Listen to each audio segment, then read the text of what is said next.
자, 개념 잡는 수학툰 11권 통계에서 양자 물리학까지 우리가 6강에서 얘기하게 되는 얘기는 굉장히 어려운 얘기예요. 사실 중학교, 고등학교 교과서에서도 안 나오고 대학을 가서야 나오게 되는. 근데 뭐 지금은 양자 시대라고 할 정도로 양자라는 단어가 굉장히 유행을 하고 있죠. 많은 어떨 경우에는 TV에서도 사용되기도 하고 이번 2022년 노벨 물리학상 수상자도 양자 정보라는 이론과 실험을 갖다가 한 3명의 물리학자에게 노벨 물리학상이 수여되었어요. 양자역학의 가장 큰 기본적인 가설이죠. 그러니까 다시 말하면 증명은 못했지만은 그 가설을 받아들이면 모든 그런 실험 현상들, 미시세계는 아주 작은 세계를 얘기하게 되는데, 원자나 원자 속 또는 원자 핵 속, 이렇게 아주 작은 세계들을 얘기하는 거예요. 우리가 상상할 수 없는 그런 작은 세계 속에서는 결국 우리가 알고 있는 그런 뉴턴의 물리학이 아닌 새로운 물리학이 적용되는데, 그것이 양자역학이죠. 양자역학에서는 가장 기본적으로, 그러니까 양자역학은 아주 작은 세계에서 적용되게 되니까 이런 원자라고 하는 아주 작은 세계가 되겠어요. 자, 이 세계가 얼마나 작냐면은 결국 이 세계는 이 반지름이 원자의 크기에 원자의 종류에 따라 다르지만 10의 마이너스 10승 미터라는 거죠. 그러니까 이것은 결국 뭐예요?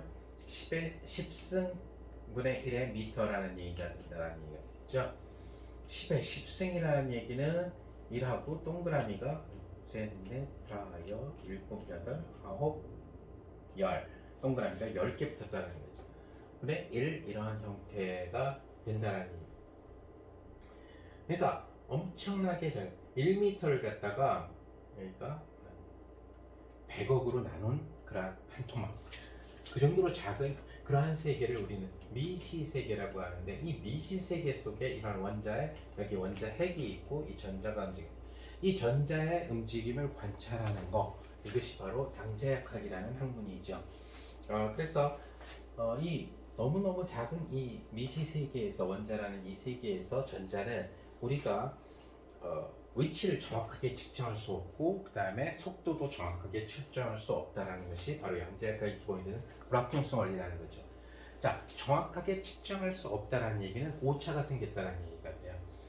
좀 더 정확하게 얘기하면은 평균 주변에 대한 표준 편차가 0이 아니다라는 얘기가 될 수가 있어요.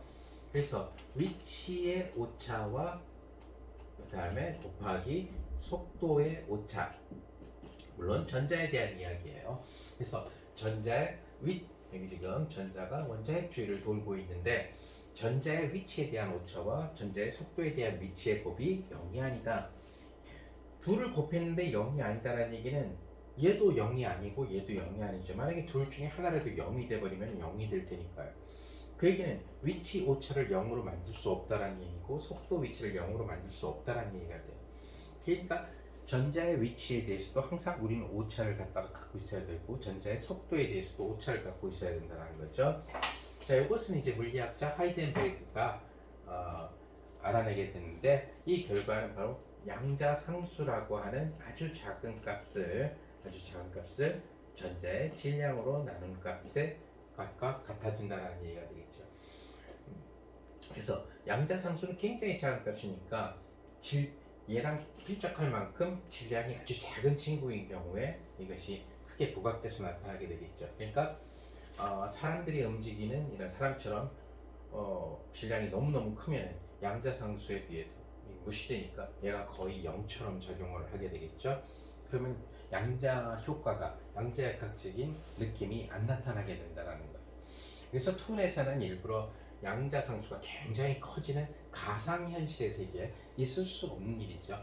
그런 곳에서 신데렐라 이야기를 갖다가 해봤던 거고, 실제 상황에서 일어나려면은 질량이 너무너무 작아야 되는데, 질량이 너무너무 작은 친구 중에 뭐가 있냐면 전자가 아주 질량이 너무너무 작아요.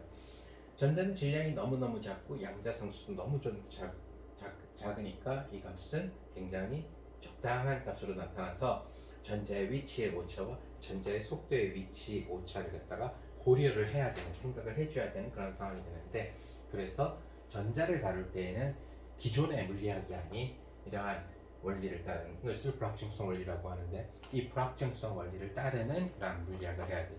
굉장히 어려워요. 이 불확정성 원리를 따르는 양자역학은 초등학생이나 중학생의 수학으로는 이해하기가 힘들고 고등학생도 좀 이해하기가 힘들고 대학교에서 좀 더 어려운 수학들, 편미분이라든가 좀 더 복잡한 수학들을 공부한다면 알 수가 있게 될 거예요.